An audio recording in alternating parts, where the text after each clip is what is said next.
বৌমা শাশুড়ির এই ঝগড়ার প্রধান কারণ হচ্ছে জেনারেশন গ্যাপ, ঠিক কিনা? শাশুড়ি এক জেনারেশনের আর বৌমা আরেক জেনারেশনের। শাশুড়ি ভাবে একরকম, বৌমা ভাবে আরেক রকম। শাশুড়ি চায় বউর উপর খবরদারি করতে, বউ চায় শাশুড়ির উপর খবরদারি করতে। এই ডমিনেটিং এর কারণে কিলাকিলি আছে না নাই? আহা, এটা ঠিক না। আমার শাশুড়ি মায়েরা যারা আছেন, প্রথমে শাশুড়ি দিয়ে শুরু করি। আমার মাইকের আওয়াজ যে ঘরগুলোতে যায়, আমার শাশুড়ি মাদেরকে বলবো, বউদের উপর অত্যাচার করবেন না। ছেলেরে প্রশ্ন করে, তোর কাছে তোর বউ বড় না আমি বড়? আছে না নাই? এটা একটা প্রশ্ন হইল। তোর বউ বড় না আমি বড়? দুইজনেই বড়। তো এক ছেলে সুন্দর উত্তর দিছে, আমার কাছে ভালো লাগছে উত্তরটা শুনে। এক মা প্রশ্ন করছে, তোরে এতদিন আমি লালন পালন করে বড় করলাম, জীবন যৌবন তোর জন্য শেষ করলাম, আজকে বউ পাইয়া বউ তোর আপন হয়ে গেল? এবার ছেলে উত্তর দিছে, মা, আমার মুখ থেকে মা ডাক শোনার জন্য তুমি কি কষ্টটাই না করছো জীবনে। 10 মাস আমারে পেটে ধারণ করলা, খাইতে পারো নাই, বমি করছো, খালি ওষুধ খাইছো, তোমার পেট কেটে আমারে বের করা হয়েছে, 2 বছর আমারে দুধ খাওয়াইছো, পেশাব পায়খানা পরিষ্কার করেছো, বয়স যখন 3-4 তখন তোমার আমি মা ডাকছি। এই মা ডাকটা শোনার জন্য তুমি এত কষ্ট করছো, আর আরেকবারের মাইয়া এই ঘরে আইসাই তোমার মা ডাকা শুরু করছে। যেই মেয়েটা তোমারে মা ডাকে সে আমার আপন হবে না কেন মা?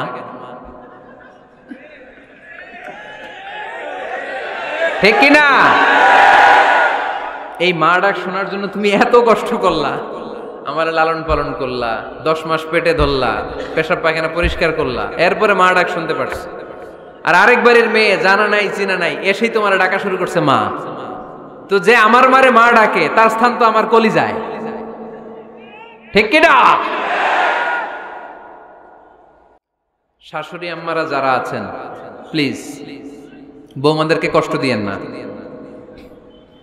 অনেক শাশুড়ি আছে পান থেকে চুন খসলে রেগে যায়, পদে পদে স্ত্রীর ভুল ধরে, বউয়ের ভুল ধরে, আছে না নাই?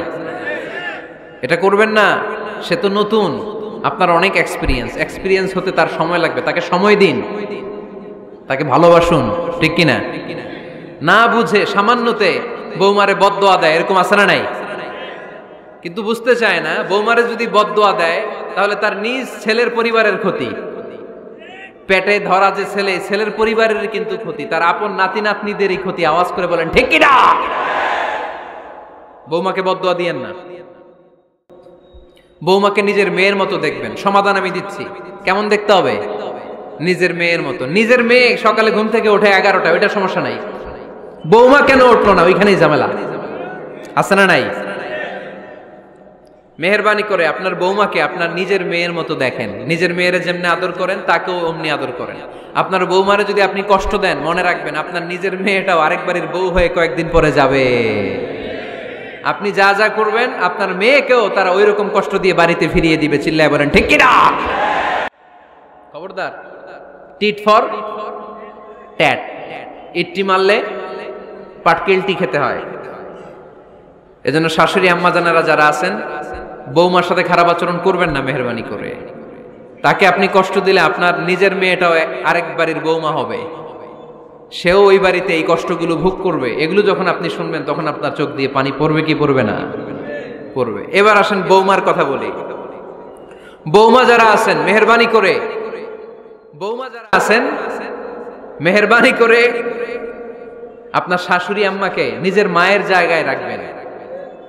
আপনার বাড়ি ছেড়ে নতুন বাড়িতে আসছেন, তো এটাই তো আপনার বাড়ি। আপনার মা রেখে দিয়ে নতুন মা পাইছেন, এটাই তো আপনার মা। তো ওনাকে মায়ের জায়গায় বসাতে আপনার সমস্যাটা কোথায়? বৌমারা খেয়াল রাখবেন, আপনি আপনার শাশুড়ির সাথে যে আচরণটা করতেছেন, আপনার শেষ বয়সে আপনার ছেলের বিয়ে দেওয়ার পরে যে বৌমাটা আসবে ওই আচরণই আপনাকে ফিরিয়ে দিবে। The nature has its own return. প্রকৃতির একটা মাইর আছে, এটা শেষ মাইর, এটা শেষ খেলা। প্রকৃতির খেলা বড় খেলা। আপনি আপনার শাশুড়ির সাথে যে আচরণ করবেন, আপনার শেষ বয়সে আপনি একদিন শাশুড়ি হবেন, এটা মাথায় রাখবেন।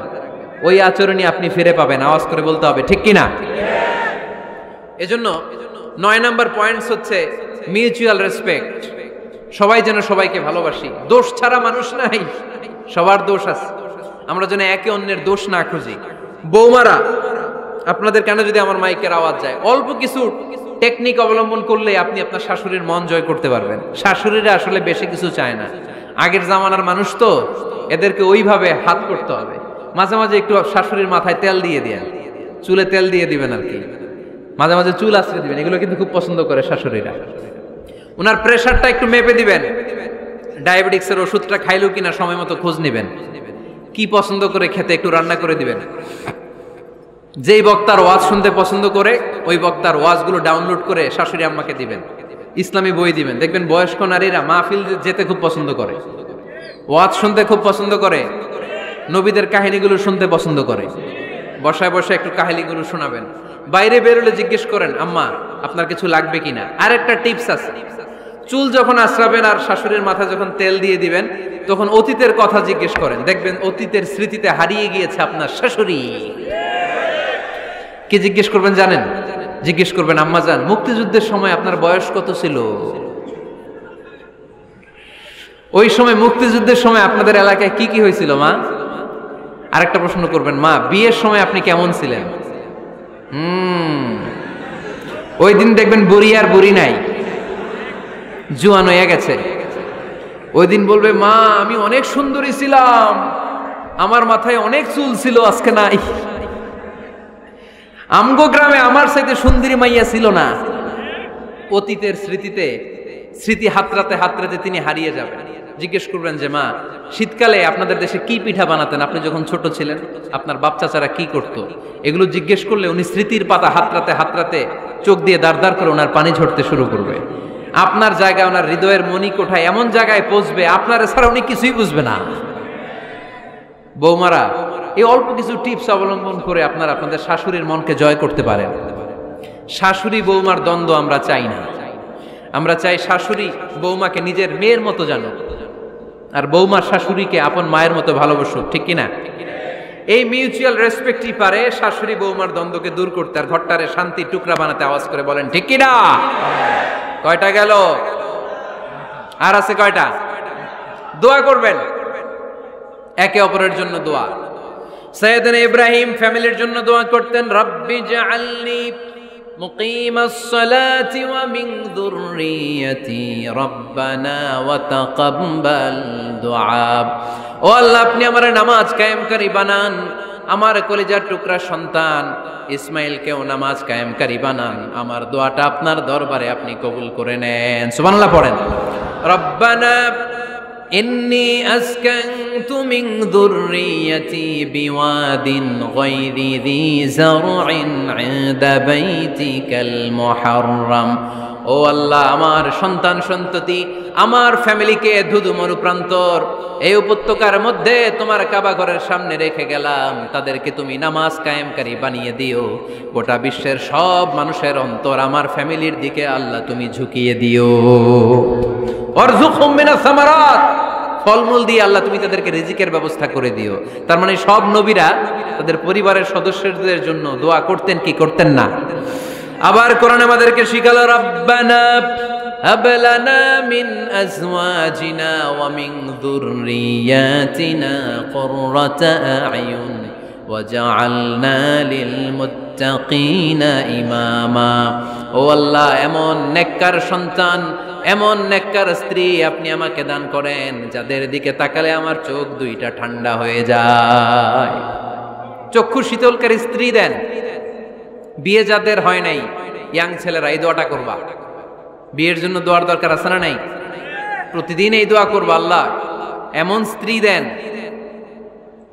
এমন জীবন সঙ্গিনী আপনি আমাকে দেন, এমন লাইফ পার্টনার দেন যার দিকে তাকালে আমার চোখ জুড়িয়ে যায়। এমন সন্তান আল্লাহ আপনি আমার ফ্যামিলিতে দেন যাদের দিকে তাকালে আমার চোখ দুইটা ঠান্ডা হয়ে যায়। নেককার সন্তান, নেককার স্ত্রী আল্লাহর কাছে দোয়া করে চেয়ে নিতে হয়। তাহলে ফ্যামিলি মেম্বার একে অপরের জন্য দোয়ার দরকার আছে না নাই? বাবা দোয়া করবে ছেলের জন্য, ছেলে করবে বাবার জন্য, মা দোয়া করবে মেয়ের জন্য, মেয়ে করবে মায়ের জন্য, ভাই করবে বোনের জন্য, বোন করবে ভাইয়ের জন্য। দোয়ার দরকার আছে না নাই? দোয়া করবেন সবাই সবার জন্য। এই যে কোরআনের বঙ্গানুবাদ পাওয়া যায় না এখন, কথা বলেন। স্মার্টফোন আছে কার কার দেখি? হ্যাঁ, কারা কারা স্মার্ট দেখি? হাজার হাজার স্মার্ট, মাশাআল্লাহ। এই স্মার্টফোনের ভেতরে আল কোরআন নামে বাংলায় কোরআনের একটা অ্যাপস পাওয়া যায়। কথা বলেন, পাওয়া যায় কি যায় না? আজকে থেকে এই অ্যাপসটা ডাউনলোড করে প্রতিদিন 1 আয়াত 2 আয়াত 3 আয়াত করে পড়া শুরু করে দেন। বাঁচতে হলে পড়তে হবে, বাঁচতে হলে জানতে হবে, ঠিক কিনা? এই স্লোগান আমাদেরকে শিখায়। এই স্লোগান তো আল্লাহ, এই স্লোগান দিয়েই তো আল্লাহ কোরআন শুরু করছে, ইকরা বিসমি রাব্বিকাল্লাযী খালাক। বাঁচতে হলে জানতে হবে, বাঁচতে হলে পড়তে হবে, পড়ার কোনো বিকল্প নাই। আওয়াজ করে বলেন ঠিক কিনা? সুজানগরের ভাইয়েরা, মোবাইলের অ্যাপসের ভিতরে আমরা কোরআন রাখতে রাজি আছি তো সবাই? হাদিসের অ্যাপস ডাউনলোড করতে রাজি আছি তো? বাস রাজি আছি, ডাউনলোড করে রাইখা দেবো, আর কেউ পড়বো না নাকি? হ্যাঁ, প্রতিদিন একটা আয়াত হলেও যেন আমরা পড়ি। আল্লাহ যা বলা দরকার সব বলে দিয়ে গেছে, নতুন করে আর কিছু বলবে না। আমরা যেন পড়াশোনা করি, আমরা যেন একটা পাঠাগার বানাই। আবারও কখনো আসার সুযোগ হলে আমি জিজ্ঞেস করবো, যদি আমার মনে থাকে, যে আপনাদের পাঠাগার আছে কার কার ঘরে। সেদিন সবার হাত তুলতে হবে, এমনি পারা যাবে তো? আল্লাহ তুমি তৌফিক দাও।